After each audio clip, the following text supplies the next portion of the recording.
दोस्तों सबसे पहले आप इस वीडियो को फुल वॉच करिएगा और आपका स्वागत हमारे चैनल टेक मंत्री पे। एंड इस वीडियो का आपने थंबनेल देखा होगा कि P2P के रिगार्डिंग ये वीडियो है। और दोस्तों मैं माइक वगैरह से वीडियो नहीं बना रहा हूँ तो नॉइज का आपको प्रॉब्लम आ सकता है, तो उतना आप थोड़ा मैनेज कर लेना। तो चलिए वीडियो शुरू करते हैं। सबसे पहले मैंने बहुत पहले अपने चैनल पर डाल दिया था, लगभग जनवरी के करीब मेरे अकाउंट में यहाँ पे होल्ड लगा हुआ था। देखिए यहाँ पे मैंने यहाँ पे डाला हुआ है कम्युनिटी में कि मेरे अकाउंट में 5.3 लाख का होल्ड लगा हुआ है। उस समय मैंने P2P लगभग ये स्टार्ट किया था। आपको मैं बताऊं मेरे केस में मैंने ये स्टार्ट किया था अगस्त 2022 से लगभग स्टार्ट किया था। वैसे क्रिप्टो में तो 2016 से ही मैं ट्रेड करता था, लेकिन P2P में उतना एक्टिव नहीं रहता था। तो चलिए, और अभी हुआ ये कि मैंने उस 5 लाख वाले होल्ड को मैंने वैसे ही छोड़ दिया। यहाँ पे आपको मैं दिखाता हूँ अपना अकाउंट। मैं अपना अकाउंट तो दिखा ही सकता हूँ। खैर देखिए यहाँ पे देख सकते हो कि ये ऊपर वाला 11 जनवरी को लगा हुआ है, और उसके अलावा जो 5 अप्रैल को यहाँ पे एक और होल्ड लग गया। ये यहाँ पे देख सकते हो कि नोटिस 191/102 CRPC के थ्रू लगा हुआ है। और ये जो मेरा सेकेंड वाला 5 अप्रैल को ये जो लगा, ये था तेलंगाना से। तो मैंने सोचा ये अब कुछ ज़्यादा हो रहा है, इसका सॉल्यूशन निकालना पड़ेगा। और मैंने कुछ गलत नहीं किया था, तो मैंने सोचा कि मैं क्यों जाऊँ इधर उधर। लेकिन ये दोस्तों ये सोच भी गलत है। यदि आपके अकाउंट में होल्ड लगता है तो आपको उसको क्लियर कर लेना चाहिए, नहीं तो इन फ्यूचर आपको इशू आ सकता है। तो दोस्तों इस वीडियो को हम 3 पार्ट में देखेंगे। सबसे पहले तो मैं अपना डिटेल्स बताऊंगा, सेकंड में वो कैसे आ रहा है, और थर्ड में इसका सॉल्यूशन भी आपको मिलेगा। और आपके भी अकाउंट में होल्ड लगाए तो आप डरिए मत, कुछ नहीं होगा, आप कुछ गलत नहीं किए होगा तो।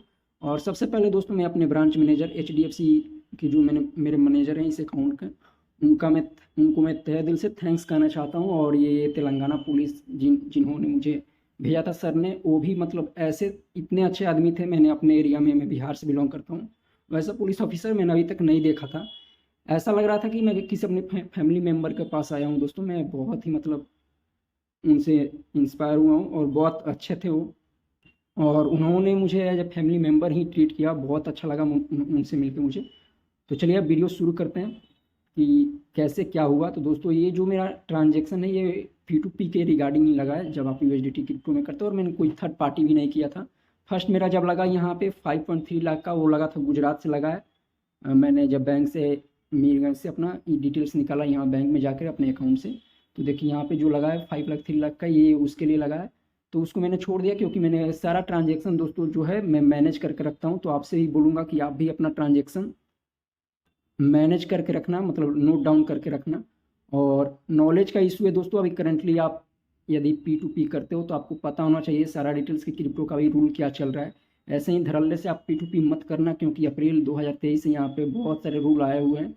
आप उनको पता कर लेना। मैं ये वीडियो केवल नॉलेज पर्पज़ के लिए बना रहा हूँ, कोई आपको मैं नहीं बोल रहा हूँ कि ये करो वो करो। मेरे केस में ये मुझे इशू आया तो मैं यहाँ पे बता रहा हूँ कि ऐसे ऐसे मैंने सॉल्व किया है, और आप ऐसे ऐसे करोगे तो सेफ रहोगे। कोई मैं यहाँ पे कोई एडवाइज़र नहीं हूँ या कोई आपको सलाह नहीं दे रहा हूँ, मैं केवल नॉलेज पर्पज़ से ये वीडियो बना रहा हूँ। तो देखिए मैंने यहाँ पे सारा ट्रांजेक्शन नोट डाउन करके रखा है कि मैंने इतने प्राइस में बाई किया था, इस आदमी से बाई किया था, उसका UTR नंबर ये है। और मैंने इस अकाउंट से पैसे पेमेंट किए थे अपने HDFC अकाउंट से, और इस अकाउंट में पैसे लिए थे, इतना क्वान्टिटी बाई किया था। और प्रॉफिट लॉस भी डेली का मैंने निकाल कर रखा हुआ है। यहाँ पे देख सकते हो टोटल सेल किया है 93,200 का, और यहाँ पे जो बाइंग प्राइस है वो इतना का है, और प्रॉफिट मेरा ये 4700 के करीब हो गया। यहाँ पे 1300 का एक प्रॉफिट हो गया। ऐसे मैंने निकाल कर रखा हुआ है। तो आप भी P2P करते हो तो ये तो मेंटेन करो। और जो करंट रूल है P2P का, यदि आप बायर हो, कहीं से भी बाई करते हो, तो आपको सेलर का TDS डिडक्ट करना है। वो वाला रूल आप जरूर फॉलो करना। नहीं करते हो तो आगे चल के आपको बहुत सारे इशू आ सकते हैं। आपको 2% का पेनाल्टी लग सकता है। उसके अलावा उस पर जो भी आपका चार्ज रहेगा उस 15% का इंटरेस्ट भी लगेगा। ये सब आपको पता होना चाहिए। P2P करते हो इंटरनेशनल एक्सचेंज पे तो इंडियन से करोगे, सेफ रहोगे। इंडियन पे आप किसी से भी बाई करने जाते हो, कोई आपसे सेल करता है, तो TDS जो आपका डिडक्ट करने का बनता है कि आपको डिडक्ट करना है। आप बायर हो तो मतलब सेलर जो आपसे बेच रहा है, आप जिससे भी खरीद रहे हो, तो आप खरीदने टाइम TDS डिडक्ट करना रहता है। सेल करते हो तो कहीं सेल कर दो, आपको कोई इशू नहीं है। बाइनेंस पे भी सेल कर सकते हो, आपका वो क्राइटेरिया वो फिलअप हो जाता है। केवल आपको TDS डिडक्ट करना है अपने सेलर का, जिससे भी आप बाई करते हो। तो ये सब आपको पता होना चाहिए, और जानते हो तो अच्छी बात है। यदि आप बाइनेंस से किसी से भी बाई करते हो तो उसका TDS जरूर डिडक्ट करना, नहीं तो इन फ्यूचर अब अप्रैल 2023 के बाद यहाँ पे इसका बिल में भी ऐड हो गया कि आप TDS डिडक्ट नहीं करते हो तो आपको ये फाइन देना पड़ेगा। ये आगे चल के आप ITR में अपना दिखाते हो तो ये तो हो गया। ये आपका क्रिप्टो के रिगार्डिंग ये हो गया नॉलेज कि आपको TDS डिडक्ट करना है। और इसका सेफ मेथड यही है कि आप चाहो तो इंडियन एक्सचेंज से बाई करो, और उसके बाद आप इंटरनेशनल में सेल कर सकते हो। आपको कोई TDS किसी का फिलअप नहीं करना रहेगा। और आप पूछोगे कि TDS कैसे फिलअप करेंगे, तो उसके लिए CA से मिल लो दोस्तों, आपको प्रॉपर नॉलेज दे देगा कि आपको कैसे TDS फिलअप करना है किसी का। उसके लिए नॉर्मली 10 नंबर लेना रहता है, और उसके बिहाफ पे आप उसका जिससे भी बाई कर रहे हो सेलर का, आप वहाँ से वो पैन नंबर लो और 1% TDS डिडक्ट करके उसके पैन पे जमा कर दो, ऐसा करना रहता है। उसके लिए आपको CA से मिलना पड़ेगा, मैं उसके बारे में और जानकारी नहीं दे सकता, लेकिन केवल बता दिया कि ऐसे ऐसे करना है। तो ये तो हो गया, मैंने सारा नोट डाउन करके रखा था, तो आप भी करते हो तो ये रूल फॉलो कर लेते हो, जितना भी क्रिप्टो का रूल रेगुलेशन है सारा फॉलो कर लेते हो, तब भी आप ऐसे मेंटेन करके रखना। ये नहीं कि आप मेंटेन करके रखे हो तो आपको इशू नहीं आएगा। मैंने भी सारा मेंटेन करके रखा था, तभी मुझे ये इशू आया। तो चलिए अब स्टार्ट करते हैं। यहाँ पे मैंने बैंक से सबसे पहले आपको होल्ड आता है, तो आपको अपने बैंक में जाना है और पता करना है, अपने मैनेजर से डायरेक्ट मिलिएगा, वो आपको बता देंगे। मेरे केस में मेरे मैनेजर पहले ही बोला था कि बहुत अच्छे हैं, और वो भी एकदम फ्रेंडली है और अच्छे से बात करते हैं। उन्होंने सारा डिटेल्स ही मुझे दे दिया कि ये यहाँ से आया है अमन, और ये पुलिस नंबर का, कमिश्नर का ये नंबर है, आप इनसे जाकर कांटेक्ट कर लो। और दोस्तों ये भी बात बता दूं कि ये बैंक इसमें कुछ नहीं कर सकता, देख सकते हो ये केवल ये सेकेंड वाला मेरा 5 अप्रैल का FIR के थ्रू आया है, यहाँ पे FIR हुआ है ट्रांजेक्शन पे, और ये साइबर की तरफ से आया है, तो बैंक इसमें कुछ कर ही नहीं सकता। तो आप बैंक को कुछ भी ब्लेम नहीं कर सकते हो। बैंक आपको केवल इतना कर सकता है कि आप उससे डिटेल्स लो यहाँ पे कि कहाँ से क्या इशू आया है, और उसके बाद आप जाकर वहाँ पे उस पार्टी से कांटेक्ट करो और वो आपको बता देंगे कैसे क्या होगा।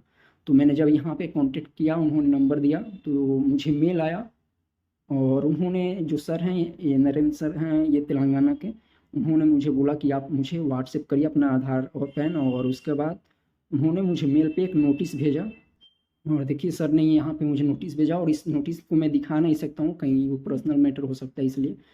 और वहाँ पे दो मेरा ट्रांजेक्शन मेंशन था कि आपका ये ट्रांजेक्शन है जिसमें कंप्लेन आया है, और जो पार्टी कंप्लेन किया था मेरे केस में, वो उसने नॉर्मली मुझसे P2P में बाई कर लिया था USDT, और उसने ट्रेड किया था एप्लीकेशन पे, और वहाँ पे लगभग उस पार्टी ने 10 लाख रुपए लगाए थे, अलग अलग लगभग 212 ट्रांजेक्शन पे उसने कंप्लेन डाला हुआ है कि इन बंदों को मैंने पैसा भेजा है, और उसके बाद उसका सारा पैसा लॉस चला गया था, लगभग उनका 9 लाख के रुपये करीब लॉस चला गया था, 1 लाख बचा था उनका। तो नॉर्मली है कि वो केस करेंगे, ये वो ऐप वालों का इशू था, लेकिन मेरा यहाँ पे कुछ गलती नहीं था। उन्होंने नॉर्मली मुझसे USDT बाई किया था, और उनको मैंने उतना USDT प्रोवाइड कर दिया था, और उसके बाद उन्होंने ट्रेड किया था और लॉस कर दिया था। तो उन्होंने सारे कंपनी पे भी, और जो जो वहाँ पे जिनको भी पैसे भेजे थे, मेरे केस में उन्होंने 2 अकाउंट में, मेरे HDFC अकाउंट में भी पैसे भेजे हैं, और IDFC का जो मेरा अकाउंट है, IDFC फर्स्ट बैंक का, इसमें भी उन्होंने पैसा भेजा, तो मेरा दोनों अकाउंट यहाँ से होल्ड हुआ था। तो अब उसके बाद क्या करना है, जैसे ही मिले तो आपको ट्रांजेक्शन डिटेल्स मिल जाता है, तो फर्स्ट आपको उनसे कांटेक्ट करना है सर से, और बोलना है कि सर ईमेल से हो सकता है या नहीं, तो आप मेल करके भी अपना डिटेल्स शेयर कर सकते हो, लेकिन मैं तेलंगाना का बोल रहा हूँ। तेलंगाना का यदि आपका केस आता है तो दोस्तों आपको यहाँ पे आना ही पड़ेगा। मैं पटना से यहाँ आया था, तो मेरे केस में तो मैं फ़्लाइट लेकर चला आया, कंफर्टेबल था तो। लेकिन ये हो सकता है आप ट्रेन से आओ तो बहुत इशू होगा, इशू इन द केस की बहुत लगभग 2 दिन का टाइम लग जाएगा। आप जाकर नॉर्मली पटना से तेलंगाना का फ्लाइट ट्रेन टिकट देखो यहाँ पे। देखिए दोस्तों, यहाँ पे बैक करता हूँ, पटना टू देखता हूँ, केवल 1-2 ट्रेन चलता है, और देख सकते हो लगभग 33 आवर्स का बोल रहा है। और यहाँ पे यदि ट्रेन डिले करता है तो मान लो ये आपका 48 आवर्स 45 आवर्स तक, यानी लगभग आपको 2 दिन का ट्रेवल करना पड़ेगा केवल ट्रेन में। तो मेरे केस में तो मैं इतना नहीं कर सकता, तो मैंने फ़्लाइट ले लिया और डायरेक्ट यहाँ पे लगभग 2 आवर्स में यहाँ पे मैं चला आया। और जैसे ही आया उसके बाद मैंने यहाँ पे सर से डायरेक्ट मिला 1 बजे करीब में, और उन्होंने मुझसे पूछा सारा डिटेल्स, मुझे कैबिन में बैठाकर पूरा पूछा कि मतलब ये कैसे हुआ है। तो मैंने बताया कि सर ये ऐसे ऐसे हुआ, मैंने इसको क्रिप्टो एक्चुअली इस बंदे ने बाई किया है। तो उन्होंने बोला कि ठीक है, कल काउंटर पार्टी को बुलाकर और सॉल्व किया जाएगा। तो ऐसा ही हुआ। दूसरे दिन मैं यहाँ स्टे किया यहाँ हैदराबाद में, और सेकेंड दिन मैं 11 बजे करीब गया, और वहाँ पे काउंटर पार्टी से मेरा बात हुआ। वो भी दोनों अच्छे थे, मतलब काउंटर पार्टी भी इनोसेंट थे, हस्बैंड वाइफ थे। ऐसा नहीं कि कुछ वो लोग भी गलत थे, या कुछ लोग होते हैं जैसे कि पैसा भेज के कंप्लेंट डाल देते हैं। P2P में होता है ऐसा कि फर्स्ट पार्टी ही भेजेंगे लेकिन कंप्लेंट डाल देते हैं। वैसा मेरे केस में नहीं था, ये दोनों लोग अच्छे थे, उनका रियली में पैसा डूबा हुआ था तो वो कंप्लेंट करेंगे ही। लेकिन मेरा उसमें गलती नहीं था, क्योंकि ट्रेड उन लोगों ने किया था खैर, और मैंने तो अपना काम सक्सेसफुली उनको दे दिया था। तो उन्होंने, नरेंद्र सर ने बताया कि देखिए इस लड़के ने मतलब सारा ट्रांजेक्शन नोट करके रखा है और आपने अपने अकाउंट से खुद पैसे भेजे हुए हैं और इसने आपको सक्सेसफुली एचडीटी भी दे दिया है, तो इसका इसमें कोई गलती नहीं है। और वो लोग बोल रहे थे कि वो टेलीग्राम का कुछ उन लोगों का इशू है, तो उसका वो अलग मैटर चला जाता है, वो उस पर वो जो सर हैं वो उन लोगों का देखेंगे। लेकिन मेरा यहाँ पे सारा क्लियर हो गया। मैंने इसके बाद क्या किया, उनको एक एप्लीकेशन लिख के दे दिया और प्रॉपर सारे एप्लीकेशन में मैंने मेंशन किया था कि ये मैं काम करता हूँ, P2P करता हूँ ऐसे, और सारा डिटेल्स भी नोट डाउन करके रखता हूँ। और मैंने इनसे ये ट्रांजेक्शन के लिए बाई किया था और मैंने सक्सेसफुली इनको यूएसडीटी भी दे दिया है। और कृपया मेरा अकाउंट अनफ्रीज कर दें। और ये एप्लीकेशन लिख के मैंने उसके साथ अपना आईडी प्रूफ वगैरह लगा के और ट्रांजेक्शन डिटेल्स वगैरह सारा अटैच करके उनको दे दिया। और उसके बाद उन्होंने बोला कि आप जाओ, आपका हो जाएगा। तो थैंक्स सर को फिर से जितनी बार थैंक्स बोलूँ वो कम है दोस्तों, बहुत ही अच्छे हैं। मतलब आपका यहाँ तेलंगाना का केस आता है, यदि आप जेन्युइन हो, उन्होंने बोला कि जो मतलब इनोसेंट लोग होते हैं वो उनकी हमेशा हेल्प करते हैं। और यहाँ की पुलिस बहुत ही कोऑपरेटिव है दोस्तों। आप सोच रहे हो कि तेलंगाना से ही सारा इशू क्यों जाता है, तो दोस्तों यहाँ पे आप यदि रहते हो, आपको कोई भी साइबर इशू आता है नॉर्मली, तो यहाँ पे आपका एफआईआर या केस उसके रिगार्डिंग कुछ भी करना हो तो इंस्टेंट हो जाता है। अपने एरिया जैसा नहीं कि आप जाओ तो एफआईआर के लिए भगा देगा लो या नहीं लेगा लो, आपके साथ फ्रॉड हुआ है तो। इस साइड ऐसा कुछ नहीं है, इसलिए यहाँ से ऐसा कंप्लेन जाता है। और इधर के लोग ज़्यादा एक्टिव ही रहते हैं ट्रेड में, P2P में। और अदर वर्क में तो वो अलग बात हो गया, लेकिन आप भी ऐसे सॉल्व कर सकते हो। तो दोस्तों मैंने सारा चीज़ बता दिया कि फर्स्टली आपको करना क्या है। एक तो आप P2P करते हो तो करंट गाइडलाइंस को फॉलो करो। कहीं भी P2P करते हो, बाइनेंस पे या कुछ भी करते हो, कहीं से भी करते हो, तो आपको TDS डिडक्ट करके रखना है। ये पुलिस मैटर में तो आपको TDS वगैरह का नहीं पूछेगा, लेकिन इन फ्यूचर आपको अब बहुत इशू हो सकता है, ये याद रखिएगा।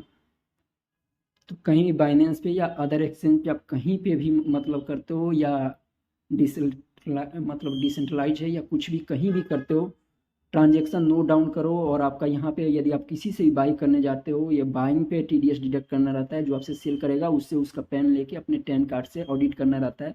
उसके लिए आप अपने CA से अपना टैन नंबर बनवाओ और उसके बाद ही इंटरनेशनल पे आप ट्रेड करो, बाइनेंस पे करते हो। नहीं तो इन फ्यूचर आपको ट्रांजेक्शन तो यहाँ पर ज़्यादा जाएगा ही। और एक बार भी फंसोगे और गलत रहोगे तो दोस्तों आपका जितना भी ये 1-2% निकाल रहे हो सारा चला जाएगा। और जेन्युइन रहोगे तो आप कितना भी P2P करो, मेरे में 15 लाख का होल्ड है, कुछ नहीं होगा मेरा।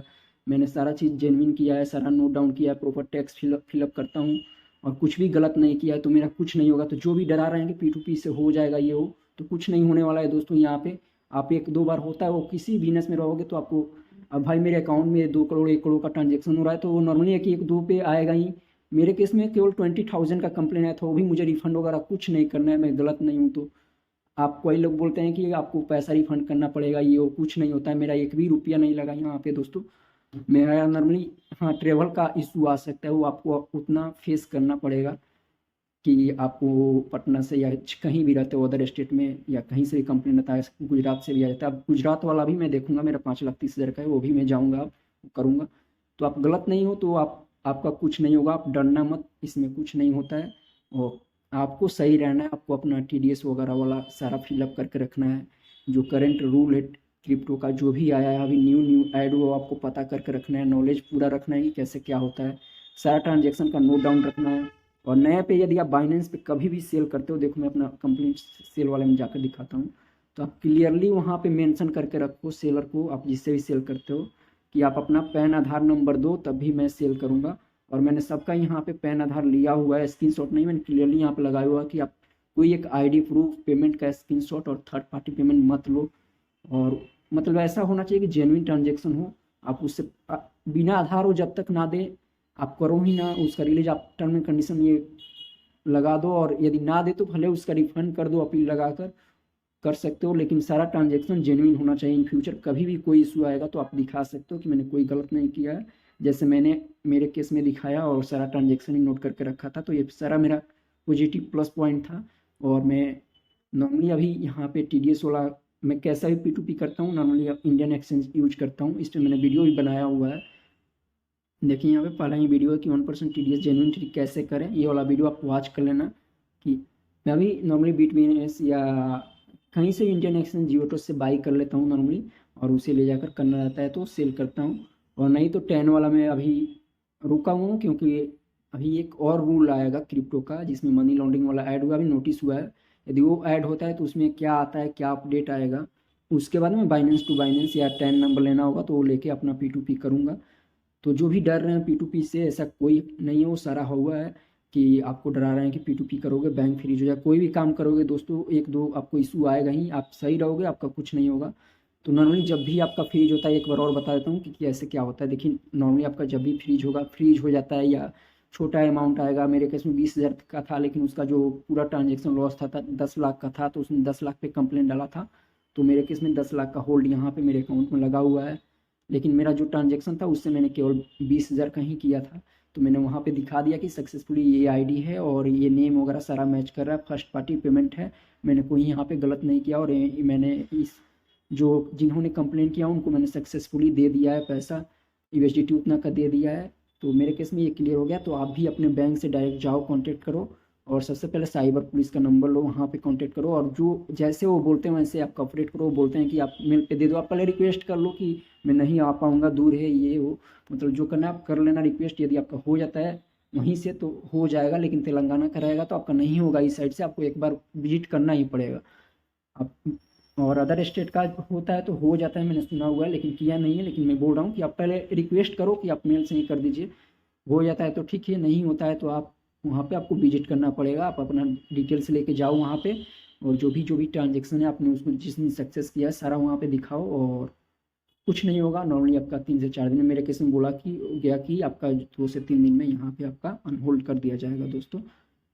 तो थैंक्स वीडियो आज करने के लिए। और फिर से लास्ट में बोलना चाहूँगा, कहीं भी P2P करते हो करंट गाइडलाइंस को फुलफिल करो, TDS डिडक्ट करो, बायर का नहीं कर पाते हो मत करो, नहीं तो बाद में फंसोगे, सारा 1% का चक्कर तुम्हारा निकल जाएगा।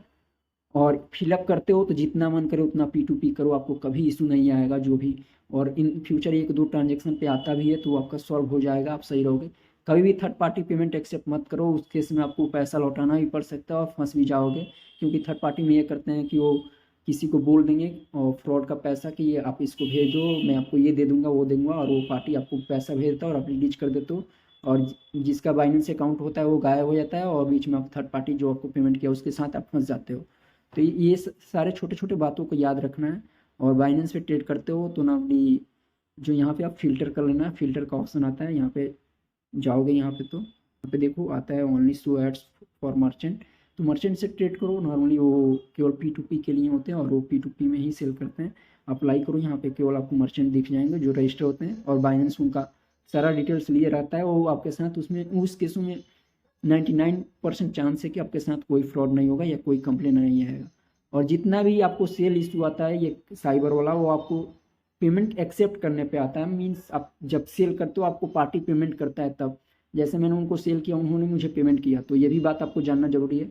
जब आप पैसे भेजते हो उस केस में आपको कुछ कहीं इशू नहीं आएगा। यानी हम कहने का मतलब, आप बाई करना है कहीं से कर लो, आप उसका TDS 1% फिलअप कर लेना, मतलब पैसे अकाउंट से जाएंगे तो कोई आपको साइबर कंप्लेन नहीं आता है। आप पेमेंट एक्सेप्ट करते हो तो उसका आपका पास क्लैरिफिकेशन रहना चाहिए कि आपने ये पेमेंट क्यों एक्सेप्ट किया। आपको ऐसे ही कोई पेमेंट थोड़ा ही ना भेज देगा कि आप थर्ड पार्टी ले लोगे और किसी का पैसा अपने बैंक अकाउंट में ले लोगे। आपको रहना चाहिए कि हाँ मैंने इसको क्रिप्टो सेल किया था तो इसलिए पैसा भेजा था।